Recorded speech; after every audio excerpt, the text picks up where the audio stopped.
एक वत्सासुर नाम का दैत्य आया था।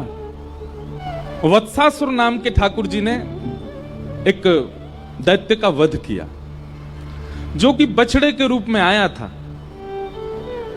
जैसे ही वत्सासुर का वध किया, किशोरी जी नाराज हो गई ठाकुर जी से। किशोरी जी बोली, तुमने वत्सासुर को क्यों मारा? ठाकुर जी बोले, दैत्य है, उसको मारेंगे नहीं। बोले, भले ही दैत्य था, लेकिन वो बछड़े के रूप में था, गैया के रूप में था, आपने उसको क्यों मारा?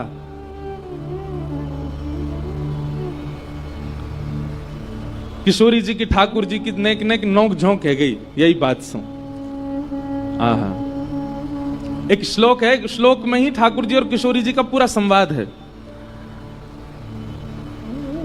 ठाकुर जी किशोरी जी को मनाने गए। अब आपने पदों में तो मान लीला सुनी है, हिंदी में मान लीला सुनी, संस्कृत में मान लीला सुनो।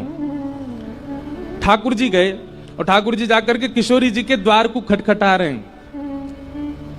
तो अंदर से किशोरी जी कह रही हैं, कोयम द्वारी, द्वार पर कौन है? तो ठाकुर जी बाहर से कह रहे हैं, हरि ही। अपना परिचय दे रहे हैं, कहा हरि ही, हरि आयो द्वार पर। किशोरी जी बोली, हरि? हरि का मतलब होता है कौन? जो सब चीज हरण कर ले। हरण करना, हरण कौन करता है ब्रज में? बंदर। किशोरी जी बोली, हे बंदर आया मेरे द्वार पे, अरे कोई जाओ या को भगा के आओ। प्राय ही उपवनम सखमृग पात्र किम, अरे कोई बन का बंदर आ गया है मेरे द्वार पे। तब ठाकुर जी कह रहे हैं, अरे नहीं नहीं, वो वाला हरि नहीं, कृष्णो हम दैते, मैं कृष्ण हूं, आपका दैत। दैत कहते हैं घनिष्ठ को। दैत किसको कहते हैं? घनिष्ठ को।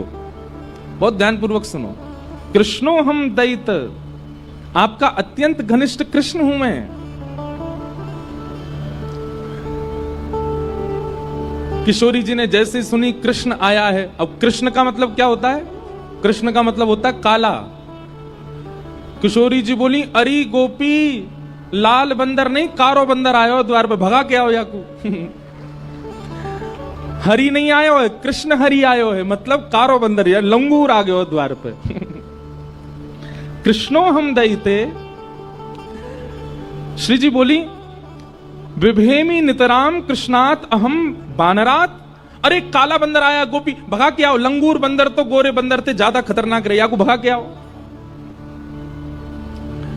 ठाकुर जी बोले, अरे नहीं नहीं श्री जी, राधे हम मधुसूदनो, हे श्यामाजू मैं आया हूं मधुसूदन। किशोरी जी बोली, ओहो ब्रजलताम तमेहि पुष्पान निविताम, अरे सखी देखो तो द्वार पर लगता है मधुमक्खी आई है। अरे द्वार मत खोलियो, भीतर आके दस देगी, लग जाएगी मेरे। ये पूरे ब्रज बीथीन के ब्रज रसन को चखवे वाली मधुमक्खी आई है, ये भौरा आया है द्वार पे, इसको भीतर मत आने देना।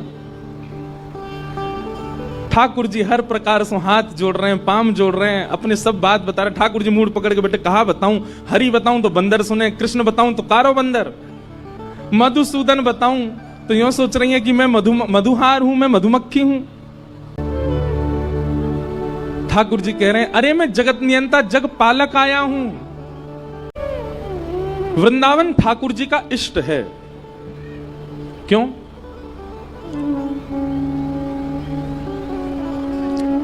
क्योंकि श्री जी के हाथों निर्मित है।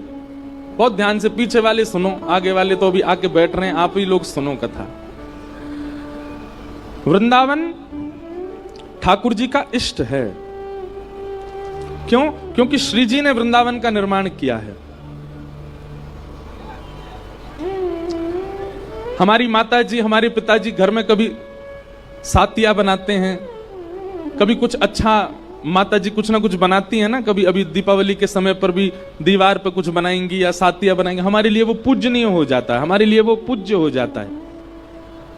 ऐसे ही किशोरी जी के द्वारा निर्मित है वृंदावन, इसलिए ठाकुर जी उसको अपना इष्ट मानते हैं। केवल हमारा इष्ट नहीं है, ठाकुर जी का भी इष्ट वृंदावन है। ठाकुर जी को लाड़ लड़ाने में, किशोरी जी को आनंद कराने में सबसे श्रेष्ठ सहचरी वृंदावन। वृंदावन भी एक सखी है।